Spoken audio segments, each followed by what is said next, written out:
प्यारे बच्चों नमस्कार। स्वागत है आपका हमारे चैनल वेद की पाठशाला में। बच्चों उम्मीद है आप सब अच्छे होंगे, स्वस्थ होंगे और मस्त होंगे। बच्चों जैसा कि पिछली क्लास में हमने ट्रिग्नोमेट्री का जो टॉपिक है हाइट एंड डिस्टेंस, उसका चैप्टर 9.1 में क्वेश्चन नंबर 7 तक के सवालों को सॉल्व कर लिया था। आज हम क्वेश्चन नंबर 8 को सॉल्व करने जा रहे हैं। आइए देखते हैं क्वेश्चन नंबर 8 हमारा क्या कह रहा है। इसमें कह रहा है कि एक पेडेस्टल के शिखर पर एक 1.6 मीटर ऊंची मूर्ति लगी है। भूमि के एक बिंदु से मूर्ति के शिखर का उन्नयन कोण 60 डिग्री है और उसी बिंदु से पेडेस्टल के शिखर का उन्नयन कोण 45 है। पेडेस्टल की ऊंचाई ज्ञात कीजिए। आइए इसको हम आसान तरीके से समझते हैं, स्टेप बाय स्टेप। ये क्वेश्चन थोड़े लॉन्ग हैं लेकिन हम इनको स्टेप बाय स्टेप इजी तरीके से समझेंगे। एक पेडेस्टल के शिखर पर आइए हम एक पेडेस्टल बना लेते हैं।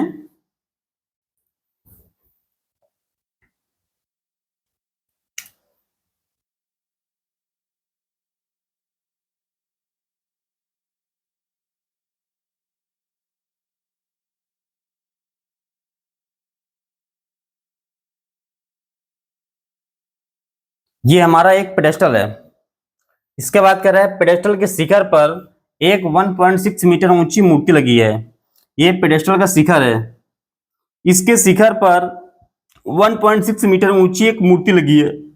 यहाँ पर कोई एक मूर्ति लगी है, यहाँ पर ये कोई मूर्ति लगी है यहाँ पे, ये ऊपर। अब आगे क्या कह रहा है, भूमि के बिंदु से मूर्ति के शिखर का उन्नयन कोण 60 है। कह रहा है भूमि के एक बिंदु से, यहाँ पर कोई एक बिंदु ले लेते हैं। यहाँ पर हमने कोई एक बिंदु ले लिया। कह रहा है भूमि के एक बिंदु से मूर्ति के शिखर का उन्नयन कोण, मूर्ति का जो शिखर हुआ ये हुआ, मूर्ति के शिखर का उन्नयन कोण भूमि के एक बिंदु से मूर्ति के शिखर का उन्नयन कोण 60 है। यहां से इस बिंदु को हम मिला देंगे। ये मूर्ति का शिखर है और ये भूमि का एक बिंदु है। उन्नयन कोण बन रहा है 60, तो हमने इसको 60 कर दिया, 60 कर दिया, ये हो गया। और उसी बिंदु से पेडेस्टल के शिखर का उन्नयन कोण, ये हमारा पेडेस्टल था और इसका शिखर ये है। इसका जो उन्नयन कोण है वो 45 बन रहा है, 45 बन रहा है इसी बिंदु से भूमि के। तो इससे हम इसको मिला देंगे, ये बात। अब ये जो हमारा बन रहा है ये बन रहा है 45 45 का, ये 45 का बन रहा है हमारा। अब देखिए क्या कर रहा है इसमें। आइए इसको हम नाम दे देते हैं। इसको हम नाम देते हैं ए, इसको नाम दे दिया बी, इसको नाम देते हैं सी और इसको नाम देते हैं डी। अब इसको हम सॉल्व करते हैं, हल।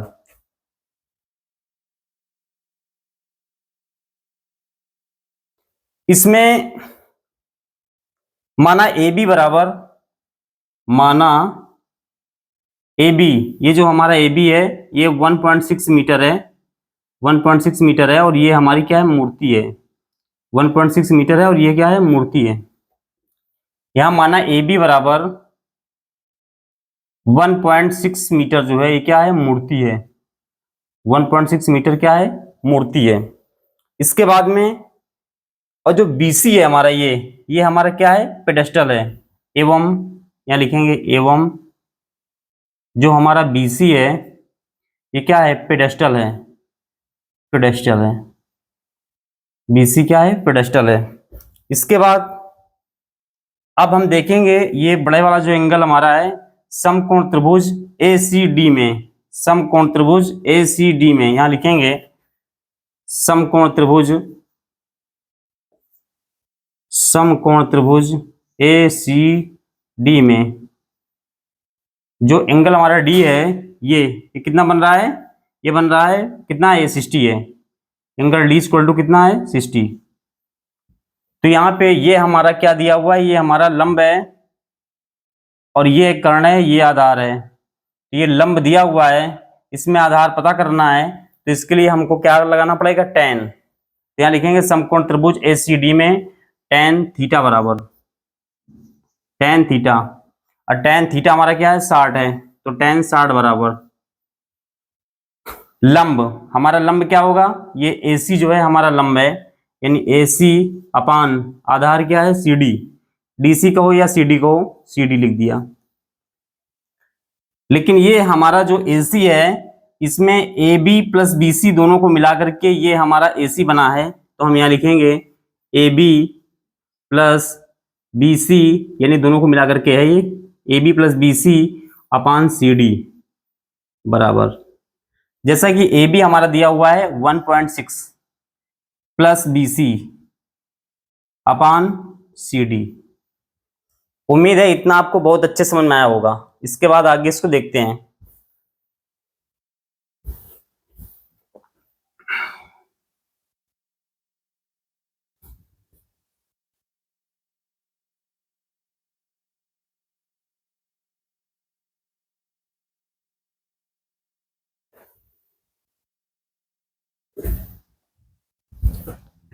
अब देखिए यहाँ पे हम क्या करेंगे, इसमें यहाँ पे लिखा हुआ है tan 60, tan 60 लिखा हुआ है यहाँ पे, tan 60 है यहाँ पे, tan 60 इक्वल टू यहाँ पे दिया हुआ है 1.6 प्लस BC अपान CD दिया हुआ है, ये दिया हुआ है। tan 60 जो होता है इसका हमारा मान होता है √3 होता है, tan 60 का मान बराबर 1.6 प्लस BC अपान CD, ये दिया हुआ है।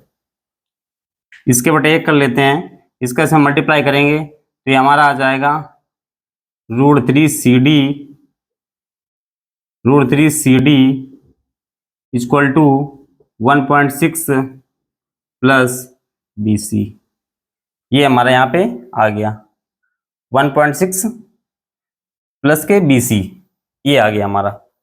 हमें यहाँ पे क्या प्राप्त हो गया, हमें यहाँ पे प्राप्त हो गया √3 CD equal to 1.6 plus BC, ये हमारा इक्वेशन फर्स्ट हो जाता है, समीकरण हमारा फर्स्ट बन गया। इसके बाद आगे देखते हैं, हम इस एंगल को निकालते हैं, ये हमारा एंगल क्या है BCD, इसको हम सॉल्व करते हैं आगे।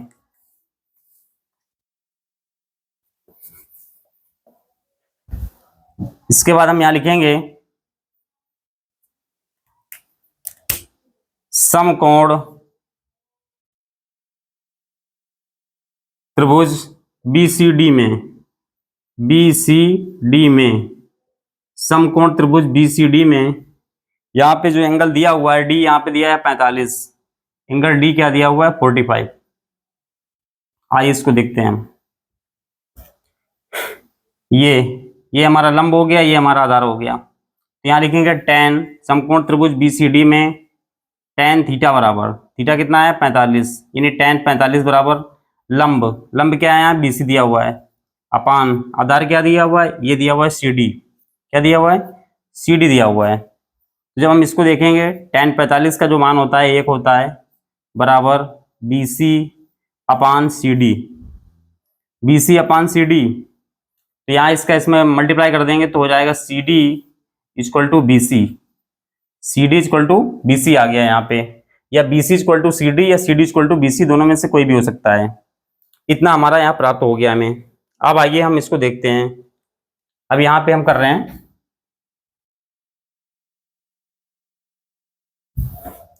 इसके बाद हम यहाँ क्या करेंगे, समीकरण फर्स्ट में जो है CD बराबर BC यहाँ लिख रहे हैं हम। इसके बाद समीकरण फर्स्ट में CD बराबर BC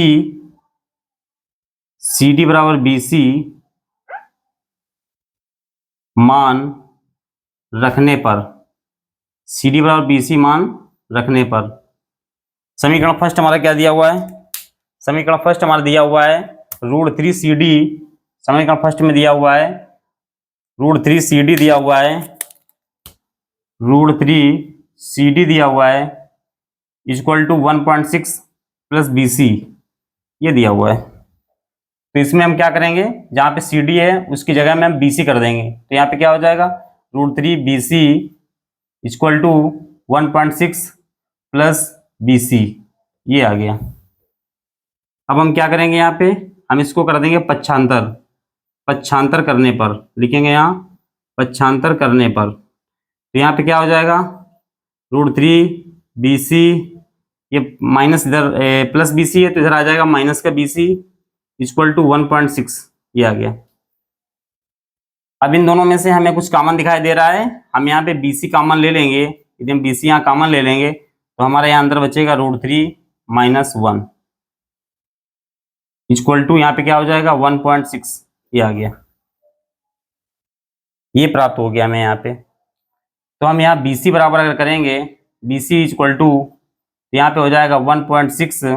ये जो मल्टीप्लाई गुणे में है ये चीज़ बटे में जाएगी, तो 1.6 अपान √3 - 1 ये यहाँ पे प्राप्त हो जाएगा। चलिए इसके बाद आगे हम क्या करेंगे, जैसे कि यहाँ पे हम देख रहे हैं नीचे अंडर रूल नहीं रहना चाहिए, तो इसके लिए हमें इसका परिमेयकरण करना पड़ेगा। तो हम यहाँ क्या करेंगे, 1.6 अपान √3 - 1 है, तो ऊपर नीचे इसका साइन चेंज हो जाएगा, √3 + 1 से मल्टीप्लाई कर देंगे ऊपर नीचे। √3 + 1 से हमने ऊपर नीचे क्या किया, मल्टीप्लाई कर दिया, गुणा कर दिया, इसका परिमेयकरण कर दिया, यानी परिमेयकरण हो गया। बराबर यहाँ क्या आ जाएगा, हमें 1.6 इसमें प्राप्त हो गया √3 + 1। यहाँ पे नीचे क्या हो गया, एक ब्रैकेट में a + b, एक ब्रैकेट में -b, तो हो जाएगा a² - b², यानी हो जाएगा √3 का स्क्वायर माइनस b यानी 1 का स्क्वायर। बराबर यहाँ प्राप्त हो गया हमें 1.6, इसमें हो जाएगा √3 + 1। यहाँ पे √3 का स्क्वायर है, जब हम इसका स्क्वायर करेंगे √3 का 2 बार मल्टीप्लाई होगा तो 3 इससे बाहर आ जाएगा, 3 आ जाएगा, और माइनस के 1 का स्क्वायर करेंगे तो 1 ही आएगा। बराबर यहाँ पे हमारा क्या रहा, यहाँ पे हमें प्राप्त हुआ 1.6 ब्रैकेट में √3 + 1, यहाँ कितना आ गया, 3 में 1 गया तो 2 आ गया, 2 यहाँ प्राप्त हो गया। अब 2 से इसमें डिवाइड करेंगे तो यहाँ प्राप्त हो जाएगा 0.8 आ जाएगा यहाँ पे, तो ये हमें प्राप्त हो गया 0.8, यहाँ ब्रैकेट में √3 + 1, यही इसका आंसर है। उम्मीद है ये आपको बहुत अच्छे समझ में आया होगा, थोड़ा लॉन्ग है लेकिन स्टेप बाय स्टेप हमने इसको समझा आसान तरीके से। इसके बाद क्वेश्चन नंबर नेक्स्ट देखते हैं, इसका यही आंसर है।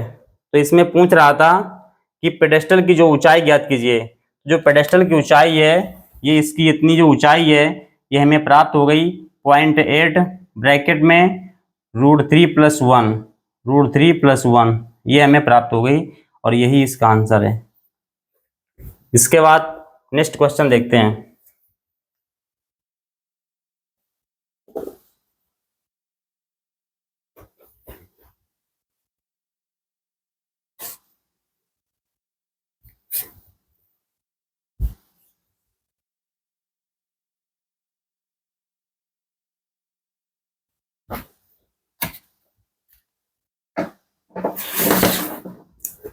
इसके बाद क्वेश्चन नंबर 9,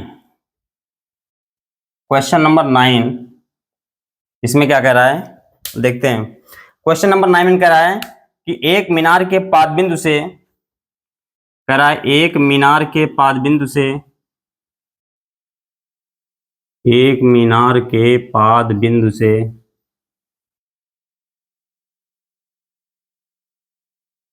एक मीनार के पाद बिंदु से एक भवन के शिखर का उन्नयन कोण,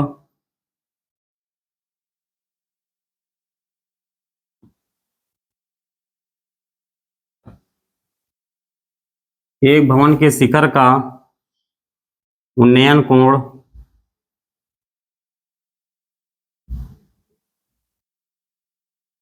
भवन के शिखर का उन्नयन कोण 30 है, और भवन के पाद बिंदु से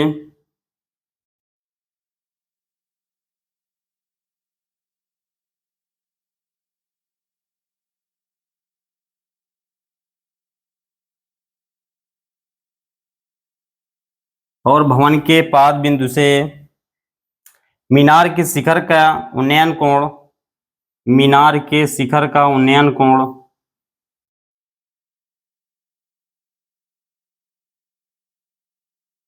मीनार के शिखर का उन्नयन कोण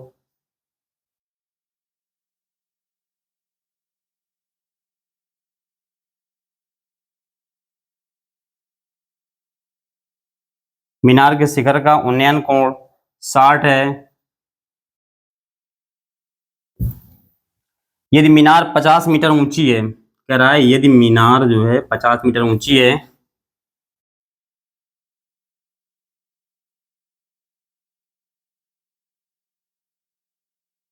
50 मीटर ऊंची है, तो भवन की ऊंचाई ज्ञात कीजिए। तो भवन की ऊंचाई ज्ञात कीजिए।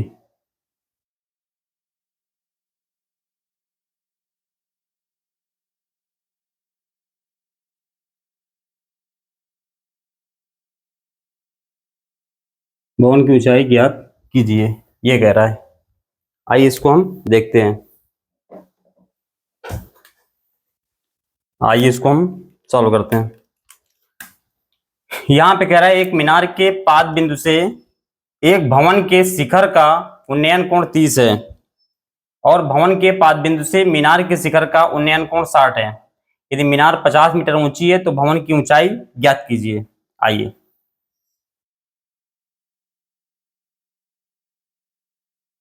ये जमीन है, यहां पर एक भवन है, ये, इसके बाद यहां पर एक कोई मीनार है, ये। अब जैसा इसमें क्वेश्चन कह रहा है उसी तरीके से हम करते जाएंगे। एक मीनार के पाद बिंदु से एक भवन के शिखर का उन्नयन कोण, मीनार के पाद बिंदु से, मीनार का पाद बिंदु ये हो गया, मीनार के पाद बिंदु से एक भवन के शिखर का उन्नयन कोण, और जो भवन है इसका शिखर ये हो गया। भवन के शिखर का उन्नयन कोण कितना है? 30 है। तो यहां से इससे ये जो बन रहा है उन्नयन कोण, ये बन रहा है 30 का, 30 का बन रहा है। इसके बाद कह रहा है और भवन के पाद बिंदु से, और भवन के पाद बिंदु से, जो ये भवन है, ये हमारा क्या है? भवन है। ये हमारा क्या है? भवन है। और ये हमारी क्या है? मीनार है। ये हमारी मीनार है। और कह रहा है भवन के पाद बिंदु से, भवन का पाद बिंदु ये हो गया, मीनार के शिखर का उन्नयन कोण, मीनार का शिखर ये हो गया, जो ये उन्नयन कोण बन रहा है वो 60 बन रहा है। तो इससे इसको मिला देंगे,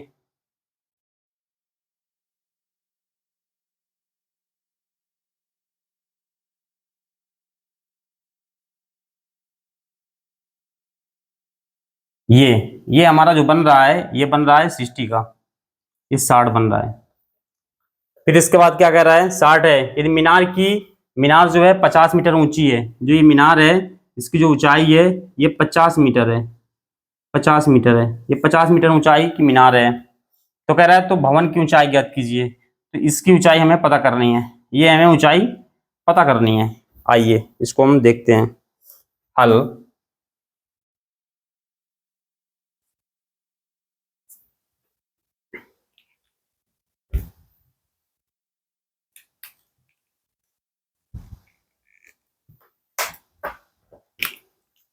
इसको हम नाम दे देते हैं, इसको नाम देते हैं हम ए, इसको नाम देते हैं बी, और इसको नाम देते हैं हम क्या? सी, और इसको नाम देते हैं डी। आइए अब देखते हैं इसके बाद। माना ए बी जो है, यहां पे माना ए बी, जो ये है ए बी, माना ए बी बराबर 50 मीटर ऊंची मीनार है। माना ए बी बराबर 50 मीटर ऊंची मीनार है। ए बी बराबर 50 मीटर ऊंची मीनार है, एवं जो ये हमारा डीसी बना हुआ है, एवं जो ये डीसी है ना, डीसी ये भवन है, एवं डीसी हमारा क्या है? भवन है। डीसी हमारा भवन है, और जो ये हमारी ये बीसी है, भूमि की सतह है। यहाँ लिखेंगे एवं बीसी भूमि की सतह है, एवं बीसी भूमि की सतह है, बीसी भूमि की सतह है। अब इसके बाद देखेंगे हम समकोण त्रिभुज, पहले इसको देख लेते हैं। समकोण त्रिभुज एबीसी में, समकोण त्रिभुज एबीसी में जो ये एंगल सी है कितना है? 60 है। समकोण त्रिभुज एबीसी में यहां लिखेंगे समकोण त्रिभुज,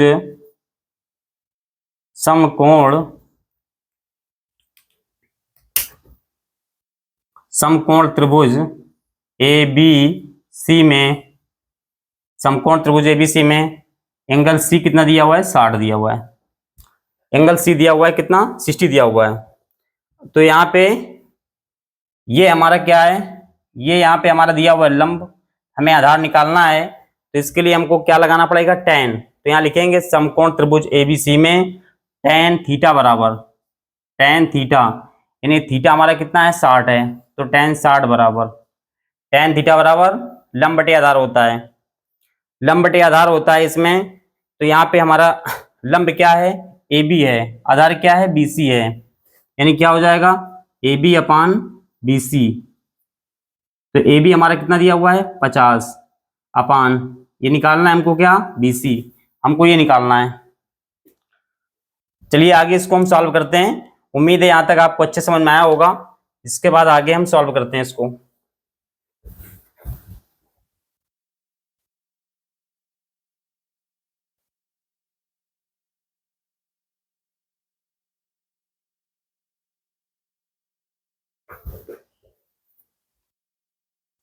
यहां दिया हुआ है tan 60, यहां दिया हुआ है tan 60 दिया हुआ है, tan 60 बराबर 50 बटे BC दिया हुआ है, 50 बटे BC दिया हुआ है, यानी ये हमारा हो जाएगा tan 60 जो होता है इसका मान होता है √3 बराबर 50 बटे BC दिया हुआ है, ये आ गया √3 आ गया 50 बटे BC, ये आ गया। तो इसके बटे 1 कर लेते हैं, इसका से मल्टीप्लाई करेंगे तो हमें यहाँ प्राप्त हो जाएगा √3 BC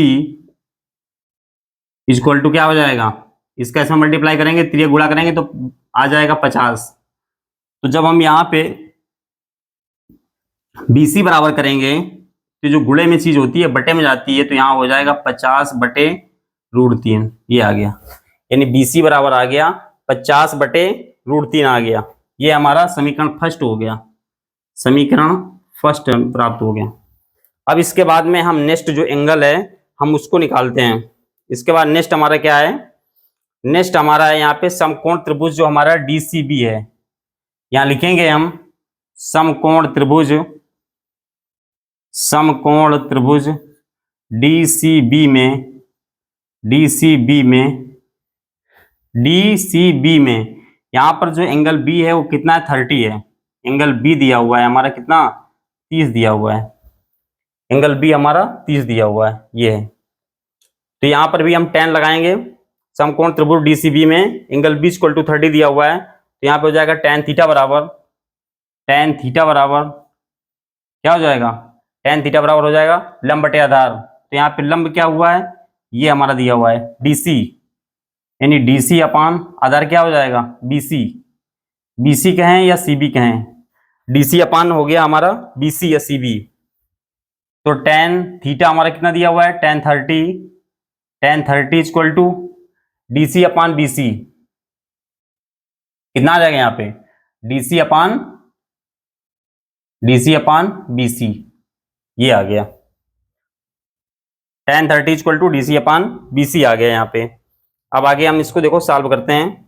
जो tan 30 होता है, tan 30 का मान होता है 1 बटे √3 बराबर DC अपान BC, ये आ गया। जब इसका इसमें हम गुणा करेंगे तो यहाँ आ जाएगा BC इक्वल टू, इसका इसमें मल्टीप्लाई करेंगे तो आ जाएगा यहाँ पे √3 DC, ये आ गया। आइए आगे इसको देखते हैं। अब जैसा कि अभी हमने समीकरण फर्स्ट में निकाला था कि BC इक्वल टू 50 अपान √3, ये BC का मान आया था, तो यहाँ BC की जगह में 50 बटे √3 हम रख देंगे, BC की जगह में हम 50 बटे √3 मान रख देंगे। तो जहाँ पे BC लिखा है तो उसकी जगह में हम रखेंगे 50 बटे √3 इक्वल टू √3 DC दिया हुआ है, √3, इसके बाद क्या दिया हुआ है √3 हमारा दिया हुआ है DC, ये दिया हुआ है √3 DC ये दे रखा है। आइए अब इसको हम सॉल्व करते हैं। इसके बटे हम 1 कर लेते हैं, इसका जब इसमें हम मल्टीप्लाई करेंगे तो यहाँ पे आ जाएगा 50 बराबर √3 का √3 मल्टीप्लाई करेंगे तो 3 आ जाएगा और इसके बाद में DC आ जाएगा। जब हम यहाँ पे 50 इक्वल टू 3 DC लिखा हुआ है, 50 इक्वल टू 3 DC लिखा हुआ है, इसको आप चाहें तो 3 DC इक्वल टू 50 लिख दें, तो यहाँ पे DC इक्वल टू हो जाएगा हमारा 50/3, इससे इसको हम डिवाइड करेंगे तो हमें यहाँ प्राप्त हो जाएगा, ये 16 टाइम जाएगा यानी 16 बार जाएगा, यानी 16 सही 2/3 ये हमें प्राप्त हो जाएगा। 16 सही 2/3 मीटर, यही इसका आंसर है। उम्मीद है ये आपको बहुत अच्छे से समझ में आया होगा। थोड़ा लॉन्ग है लेकिन हमने इसको स्टेप बाय स्टेप आसान तरीके से समझा। यही इसका आंसर है। इसका आंसर आ गया 16 सही 2/3 मीटर। इसमें पूछ क्या रहा था, इसमें पूछ रहा है भवन की ऊंचाई, तो भवन की ऊंचाई हमें प्राप्त हो गई 16 सही 2/3 मीटर, आंसर। इसके बाद जो भी आगे क्वेश्चंस हैं वो नेक्स्ट क्लास में। इसी तरह के क्वेश्चंस और सवालों के लिए please like and subscribe my channel. Thank you.